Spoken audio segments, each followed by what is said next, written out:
എല്ലാവർക്കും എൻ്റെ പുതിയ വീഡിയോയിലേക്ക് സ്വാഗതം. ഞാൻ നിങ്ങളുമായി പങ്കുവെക്കാൻ ആഗ്രഹിക്കുന്ന വിഷയം കേരളത്തിലെയും ഇന്ത്യയിലെയും കോൺഗ്രസിൻ്റെ ഭാവിയെക്കുറിച്ചാണ്. നമുക്കറിയാം, സ്വാതന്ത്ര്യത്തിന് ശേഷം ഇന്ത്യയിലെ വിവിധ സംസ്ഥാനങ്ങൾ ഭരിച്ച ഒരു വലിയ രാഷ്ട്രീയ പാർട്ടിയാണ് കോൺഗ്രസ്. പക്ഷേ ഈ അടുത്ത കാലഘട്ടത്തിലെ തെരഞ്ഞെടുപ്പിൽ വളരെയധികം ദയനീയമായി കോൺഗ്രസ് പരാജയപ്പെട്ടു. ഇന്ന് കോൺഗ്രസ് ഏതാനും സംസ്ഥാനങ്ങളിൽ അവശേഷിക്കുകയാണ്. ഒന്ന് കേരളത്തിലും അടുത്തത് കർണാടകയിലുമാണ്. ഏതാനും മാസങ്ങൾക്കുള്ളിൽ കർണാടകയിലെ ഭരണത്തിൽ നിന്ന് പോലും കോൺഗ്രസ് മാറ്റപ്പെട്ടേക്കാം എന്നാണ് റിപ്പോർട്ടുകൾ. ഇനി കേരളത്തിൻ്റെ കാര്യം പറഞ്ഞു കഴിഞ്ഞാൽ, കേരളത്തിലെ കോൺഗ്രസ്സുകാരുടെ തമ്മിലടി കാരണം അടുത്ത തവണ പോലും നിയമസഭയിൽ എത്താൻ സാധിക്കുമോ എന്നുള്ള കാര്യത്തിൽ സംശയമാണ്. ഞാൻ കോൺഗ്രസിൻ്റെ ഈ തോൽവിയുടെ അല്ലെങ്കിൽ ഈ അധംപതനത്തിൻ്റെ കാരണങ്ങളൊന്ന് വിശദീകരിക്കാൻ ആഗ്രഹിക്കുകയാണ്. ഒന്നാമതായി, അമിതമായ ന്യൂനപക്ഷ പ്രീണനമാണ് കോൺഗ്രസ് പാർട്ടിക്കുള്ളത്. നമുക്കറിയാം, BJP സർക്കാർ അധികാരത്തിലെത്തുന്നതിന് വർഷങ്ങൾക്ക് മുമ്പ് കോൺഗ്രസ് തുടർച്ചയായി ഇന്ത്യ ഭരിച്ചതാണ്, ഡോക്ടർ മൻമോഹൻ സിംഗിൻ്റെ നേതൃത്വത്തിൽ. ആ കാലഘട്ടത്തിൽ കോൺഗ്രസിനെ പുറകിൽ നിന്നും നയിച്ചിരുന്നത് സോണിയാഗാന്ധിയാണ്. സോണിയാഗാന്ധി പല തീരുമാനങ്ങളിലും ആ വ്യക്തിയുടെ കരങ്ങൾ കോൺഗ്രസ് പാർട്ടിയിൽ ഉൾപ്പെടുത്തിയിരുന്നു.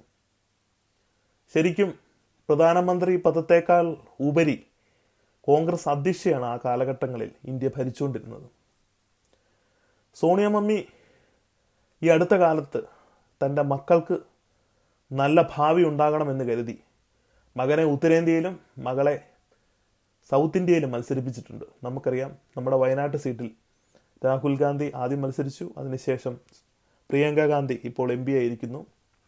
എനിക്ക് കോൺഗ്രസ്സിലെ വ്യക്തികളോടും വയനാട്ടിലെ കോൺഗ്രസ്സുകാരോടും മുസ്ലിം ലീഗിലെ വ്യക്തികളോടും എനിക്ക് ചോദിക്കാനുള്ളത്, നിങ്ങളിലൊന്നും നല്ല ഒരാൾ ഇല്ലാഞ്ഞിട്ടാണോ ഉത്തരേന്ത്യയിൽ നിന്ന് കെട്ടിയിറക്കിയ പ്രിയങ്ക ഗാന്ധിയെ പോലുള്ള വ്യക്തികൾക്ക് ഈ സീറ്റ് കൊടുത്തത്? എന്ത് അടിസ്ഥാനത്തിലാണ് ഈ സീറ്റുകളൊക്കെ അവർക്ക് കൈമാറിയത്? കേരളത്തിൽ നിന്ന് ആരെങ്കിലും പോയി കോൺഗ്രസിൻ്റെ ഒരു സീറ്റിൽ ഉത്തരേന്ത്യയിൽ മത്സരിച്ചാലുള്ളൊരവസ്ഥ നിങ്ങളൊന്ന് ആലോചിക്കുക. നമുക്ക് എവിടെയും മത്സരിക്കാം, പക്ഷെ നമ്മളൊന്ന് ആലോചിക്കുക, നമ്മളെ ആരെങ്കിലും ജയിപ്പിക്കുമോ? ഈ വേണ്ടാത്ത ചരക്കുകളൊക്കെ ഇവിടെ കൊണ്ടുവന്ന് മത്സരിപ്പിക്കുന്നത് എന്ത് ആവശ്യത്തിലാണ്? കോൺഗ്രസിൻ്റെ ഏറ്റവും വലിയ ദൗർബല്യം എന്നത് അവരുടെ അമിതമായ ന്യൂനപക്ഷ പ്രീണനം. ഞാൻ നേരത്തെ പറഞ്ഞതുപോലെ, ഞാൻ ഉൾപ്പെടുന്ന ന്യൂനപക്ഷ സമൂഹത്തെ നിരന്തരമായി ഇവർ പ്രീണിപ്പിച്ചുകൊണ്ടിരിക്കുകയാണ്. ഒരു കാരണമില്ലെങ്കിലും അവരുടെ കാര്യമാണ് ഇവരുടെ മെയിൻ അജണ്ട. അവർക്ക് വേണ്ടി അവരെന്ത് സംസാരിക്കും, അവരുടെ പ്രശ്നങ്ങളിൽ ഇവർ ഇടപെടും. അതേസമയം അപ്പുറത്തുള്ള ഭൂരിപക്ഷത്തിൻ്റെ അവകാശങ്ങൾ നിഷേധിക്കപ്പെടുമ്പോഴും അവർക്ക് വേണ്ടി ആരും കൈ ഉയർത്താത്തപ്പോഴും കോൺഗ്രസിന് പരാതിയില്ല. ഈ തക്കം നോക്കിയാണ് BJP അവരുടെ ഇടയിലേക്ക് ചെല്ലുന്നതും അവർക്ക് കൈ കൊടുക്കുന്നതും. പിന്നീട് അങ്ങോട്ട് നമ്മൾ കണ്ടതാണ്, തുടർച്ചയായി 3-ാം പ്രാവശ്യമാണ് നരേന്ദ്രമോദി സർക്കാർ അധികാരത്തിലിരിക്കുന്നത്. ഓരോ തവണ കഴിയുന്തോറും കൂടുതൽ സംസ്ഥാനങ്ങളിൽ കോൺഗ്രസ് ഇല്ലാതാകുന്നതും കോൺഗ്രസിൻ്റെ പ്രസക്തി തന്നെ നഷ്ടപ്പെടുന്നതും നമ്മൾ മനസ്സിലാക്കിയതാണ്. രണ്ടാമതായിട്ട്, ഞാൻ നേരത്തെ പറഞ്ഞതുപോലെ, ഇന്ത്യയിലെ പ്രശ്നങ്ങളല്ല കോൺഗ്രസിൻ്റെ പ്രധാന അജണ്ട, ആഗോള പ്രശ്നങ്ങളാണ്. നമുക്കറിയാം, ഇന്ത്യയിലെ കർഷകരും ഇന്ത്യയിലെ യുവജനങ്ങളും നിരവധി പ്രശ്നങ്ങൾ നേരിടുന്നുണ്ട്. കർഷകർ ആത്മഹത്യകൾ നടക്കുന്നു, അതുപോലെ തന്നെ യുവജനങ്ങൾ ഇന്ത്യ വിട്ട് ഓടുന്നു. ഇതൊന്നും കോൺഗ്രസിൻ്റെ പ്രശ്നങ്ങളല്ല. അവർക്ക് ആ സമയം പാലസ്തീന ജനങ്ങളും ബംഗ്ലാദേശിൽ നിന്ന് ഇന്ത്യയിലേക്ക് കുടിയേറിയ രോഹിംഗ്യകളുമാണ് പ്രധാന അജണ്ട. അവർക്ക് വേണ്ടിയാണ് പാർലമെൻറ്റിൽ രാഹുൽ ഗാന്ധിയും കൂട്ടരും സംസാരിക്കുന്നത്. അവർക്ക് വേണ്ടിയിട്ടാണ് രാഹുൽ ഗാന്ധി സമരങ്ങൾ നടത്തുന്നത്. എന്തിൻ്റെ കേടാണ്? ഇതൊക്കെ തന്നെയാണ് ഒരു കാലഘട്ടത്തിൽ കോൺഗ്രസ് വിശ്വാസിയായിരുന്ന എന്നെ പോലും കോൺഗ്രസിൽ നിന്ന് അകറ്റിയത്. ഇന്ത്യ എന്നത് എൻ്റെ രാജ്യമാണ്. ഇന്ത്യയിലെ ജനങ്ങളുടെ പ്രശ്നം എൻ്റെയും പ്രശ്നമാണ്. അത് ഗവനിക്കാത്ത ആളെ കോൺഗ്രസിൻ്റെ നേതാവായി കാണാനോ കോൺഗ്രസ് പാർട്ടിയിൽ അംഗത്വം പുതുക്കാനോ എനിക്ക് താല്പര്യമില്ല. ഇനി അടുത്ത പ്രശ്നം, ഇന്ത്യയിൽ നിരവധി വിഘടന പ്രശ്നങ്ങളുണ്ട്. ഇന്ത്യ വിഘടിപ്പിക്കാൻ പലതരത്തിലുള്ള പ്രസ്ഥാനങ്ങളും ഇന്ത്യയിൽ തലങ്ങും വിലങ്ങും നടപ്പുണ്ട്. നമുക്കറിയാം, നമ്മുടെയൊക്കെ അയൽ രാജ്യങ്ങളിൽ നിരവധി പ്രശ്നങ്ങളാണ് ഉണ്ടാകുന്നത്. ജോർജ് സോറോസിൻ്റെയൊക്കെ ഫണ്ട് മേടിച്ച് ഇന്ത്യനെ എങ്ങനെ ദുർബലപ്പെടുത്താമെന്ന് പല വിദേശ രാജ്യങ്ങളും ആലോചിക്കുന്നുണ്ട്. പാകിസ്ഥാനിൽ പ്രശ്നം, ബംഗ്ലാദേശിൽ പ്രശ്നം, ശ്രീലങ്കയിൽ പ്രശ്നം, മാലദ്വീപിൽ പ്രശ്നം, മ്യാൻമാറിൽ പ്രശ്നം, നേപ്പാളിൽ പ്രശ്നം.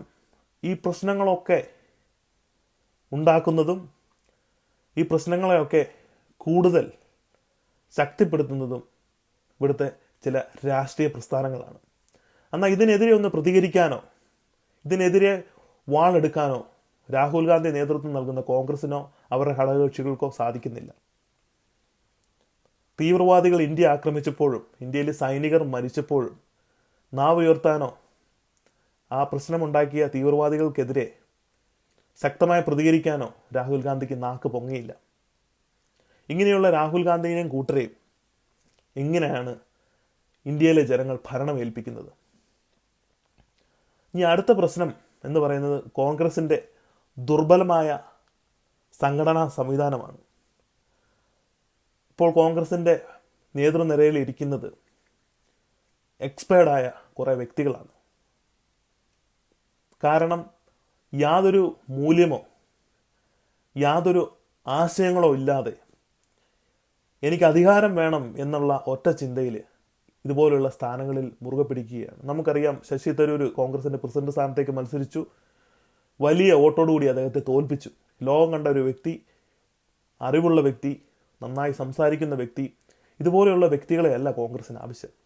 അദ്ദേഹമൊക്കെ വന്നു കഴിഞ്ഞാൽ ഈ ന്യൂനപക്ഷ പ്രീണനമൊക്കെ കുറയും, ജനങ്ങൾക്കൊപ്പം നിൽക്കും. ഇത് മനസ്സിലായ കോൺഗ്രസ് അദ്ദേഹത്തെ അങ്ങ് സൈഡാക്കി. ഇനി കോൺഗ്രസിൻ്റെ ഇരട്ടത്താപ്പുകൾ നമ്മൾ ശ്രദ്ധിക്കണം. അത് ഞാൻ കേരളത്തിലെ ഒരു ഉദാഹരണം പറഞ്ഞു തരാം. നമുക്കറിയാം, മുനമ്പം സമരസമിതി അവരുടെ കിടപ്പാടം ഇല്ലാതാകും എന്ന് അവസ്ഥ വന്നപ്പോൾ അവർ കോൺഗ്രസിനെ സമീപിച്ചു. കോൺഗ്രസ് പറഞ്ഞു, ഞങ്ങൾ നിങ്ങൾക്കൊപ്പമുണ്ട്.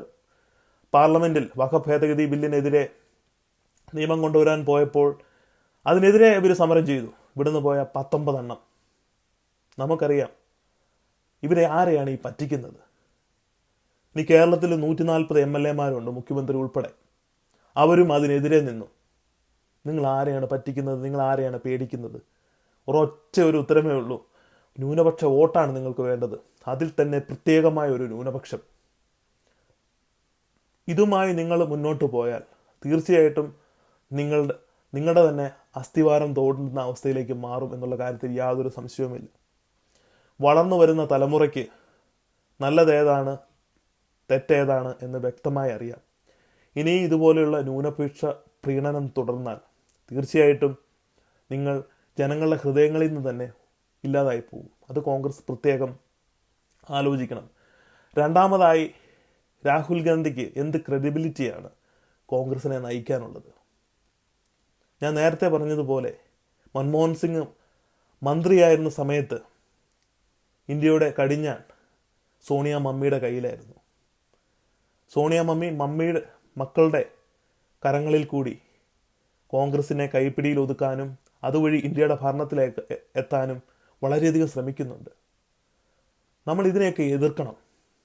കാരണം കോൺഗ്രസ് എന്നത് ഒരു പാർട്ടിയാണ്, പല വ്യക്തികൾ കൂടുന്ന ഒരു പാർട്ടിയാണ്. ഇതൊരു കുടുംബത്തിൻ്റെ സ്വത്തല്ല. പണ്ടത്തെ എങ്ങാണ്ടത്തെ നെഹ്റുവുമായുള്ള ബന്ധം പറഞ്ഞ് ഇനിയെങ്കിലും കോൺഗ്രസ് പാർട്ടിയെ നശിപ്പിക്കാൻ നിങ്ങൾ വരരുത്. ഇത് നല്ലൊരു യുവനിരയിലൂടെ മുന്നോട്ട് പൊക്കോളും. നിങ്ങൾ കൈകടത്തിയാൽ ഇതിൻ്റെ അവസ്ഥ വളരെ ദയനീയമായിരിക്കും. ഇനി കോൺഗ്രസ്സിന് എങ്ങനെയൊക്കെ രക്ഷപ്പെടാം? ഞാൻ നേരത്തെ പറഞ്ഞതുപോലെ എല്ലാ ജനവിഭാഗങ്ങളെയും നിങ്ങൾ ഉൾക്കൊള്ളണം. ഇവിടെ ന്യൂനപക്ഷം മാത്രമല്ല ഉള്ളത്. ഞാൻ നേരത്തെ പറഞ്ഞതുപോലെ ന്യൂനപക്ഷം എന്നത് ഒരു ഭൂരിപക്ഷമായിക്കൊണ്ടിരിക്കുകയാണ്. ഈ ഭൂരിപക്ഷം പല രീതിയിലും ഭീഷണിയാണ് ഇന്ത്യക്കും ഇന്ത്യയുടെ അഖണ്ഡതയ്ക്കും. അതേസമയം അപ്പുറത്ത് BJPക്ക് എല്ലാവിധ സഹായവും വാഗ്ദാനം ചെയ്ത് BJP കൈ പിടിച്ചുകൊണ്ട് നടക്കുന്ന വലിയൊരു സമൂഹമുണ്ട്. തീർച്ചയായിട്ടും ഈ പ്രീണനം അവസാനിപ്പിച്ച ഒരു പരിധി വരെ കോൺഗ്രസിന് മുന്നേറി വരാം. രണ്ടാമതായിട്ട്, ഇന്ത്യയിലെ ജനങ്ങളുടെ പ്രശ്നങ്ങളിൽ നിങ്ങൾ നിൽക്കുക. കർഷകരുടെ പ്രശ്നങ്ങൾ, യുവജനങ്ങളുടെ പ്രശ്നങ്ങൾ, ഇന്ത്യയിലെ സാമ്പത്തിക മേഖല, ഇതിനുള്ള പ്രശ്നങ്ങൾ, ഇതിലൊക്കെ പരിഹാരങ്ങൾ നിർദ്ദേശിക്കുക. അല്ലാതെ ആഗോള പ്രശ്നങ്ങൾ അത് ഇന്ത്യയിൽ കൂടുതൽ ശക്തിപ്പെടുത്തേണ്ട ഒരാവശ്യവും ഇന്നത്തെ സാഹചര്യത്തിൽ നമുക്കില്ല. പാലസ്തീന പ്രശ്നം തീർക്കാൻ അവിടെ ഗവൺമെൻറ്റുണ്ട്, ലോകരാജ്യങ്ങളുണ്ട്. ബംഗ്ലാദേശിലെ പ്രശ്നം തീർക്കാൻ ബംഗ്ലാദേശിലെ ഒരു ഗവൺമെൻറ്റുണ്ട്, അല്ലെങ്കിൽ മറ്റ് രാജ്യങ്ങളുണ്ട്. ഇത്രയേറെ ജനസംഖ്യയുള്ള ഇന്ത്യയിലെ പ്രശ്നങ്ങൾ പരിഹരിക്കാൻ ആദ്യം കോൺഗ്രസ് മുന്നോട്ട് വരിക.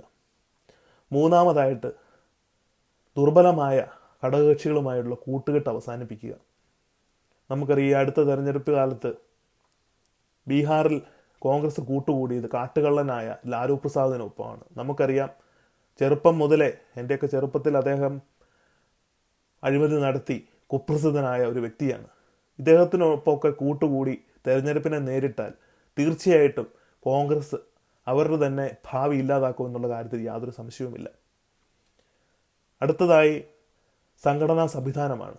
നമുക്കറിയാം, ഇന്ത്യയിലെ കോൺഗ്രസിൻ്റെ സംഘടനാ സംവിധാനം ഏറ്റവും മോശമായ ഒരു കാലഘട്ടത്തിലൂടെയാണ് നമ്മൾ കടന്നു പോകുന്നത്. അതുകൊണ്ട് ഇനിയും പ്രായമായവർ കോൺഗ്രസിൻ്റെ നേതൃനിരയിൽ നിന്നും മാറുകയും യുവാക്കളെ അതിലേക്ക് കൊണ്ടുവരികയും ചെയ്യുക. യുവാക്കളിലൂടെ ജനങ്ങളിലേക്ക് കൂടുതൽ അടുക്കാൻ ശ്രമിക്കുക.